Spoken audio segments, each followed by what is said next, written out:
little more than a few old guns handed down the line. Once owned by my nana and papa, but now they're mine.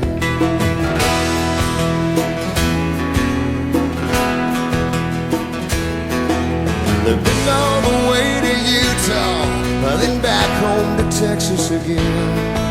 They've seen Colorado, Wyoming, and the Grand Canyon, and hunting trips in the freezing snow and up before the sun. Yeah, but now they're a part of me, 'cause I got the gun.